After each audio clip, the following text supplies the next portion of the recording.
Isinailalim sa pagdinig ng House of the Representatives ang panukalang pondo ng Office of the President.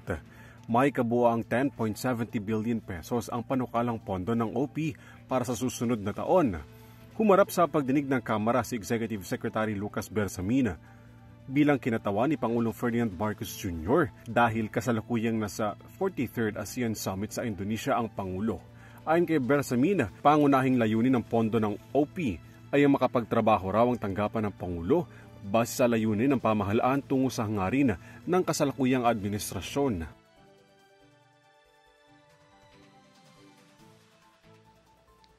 I am taking this opportunity, therefore, to convey the President's stand on legislative relations that are anchored on the truism that governance will be significantly improved if our co-equal branches will work together as one in moving this nation forward. Umabot lamang sa mahigit 40 minuto ang naging deliberasyon ng Kamara sa pondo ng OP. Madam Chair, point of order again, nire-reload po natin yung deliberations. Again, we should give members the right and the time na maghabol ng kanilang mga objections. Hindi po pwede, Madam Chair, again, no, na minamadali natin ito. Again, Office of the President yung budget na pinag-uusapan.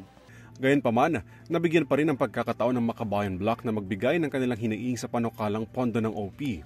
Ayon kay ACT Teachers Party List Representative at House Minority Leader Franz Castro, isa raw paglabag sa Transparency Act ang ginawang deliberasyon na hindi raw ipinapaliwanag ng maayos ng Executive Secretary ang pondo ng Office of the President.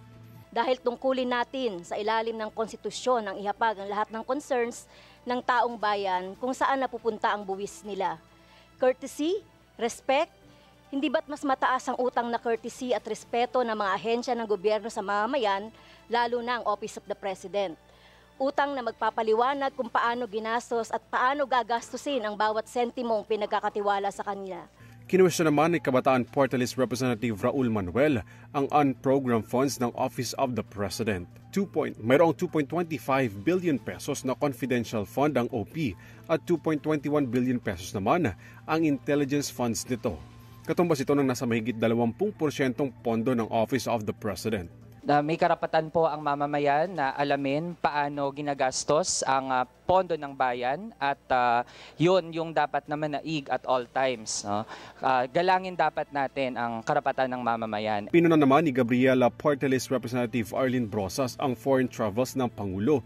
Ngayon din ang patuloy na pagtaas ng presyo ng mga pangunahing bilihin. Dapat din daw i-rechannel ang pondo ng OP sa pangkalusugan, pagbibigay ng mas maraming trabaho at aumento sa sahod ng mga maralitang Pilipino. 5 po yung punto na gusto natin itanong sa Office of the President.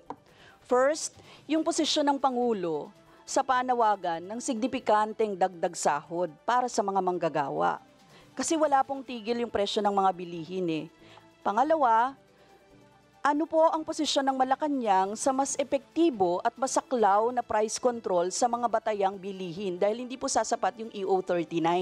Dahil meron pong 43 pa na mga basic commodities na magtataasan, sabi ng DTI. Sinalubong naman ng kilos protesta ng iba't ibang progresibong grupo ang mabilis na pag-aproba ng House Committee on Appropriations sa panukalang pondo ng tanggapan ni Pangulong Bongbong Marcos. Para sa EuroTV News, Alvin Pelobello sumasaludo sa bawat Pilipino.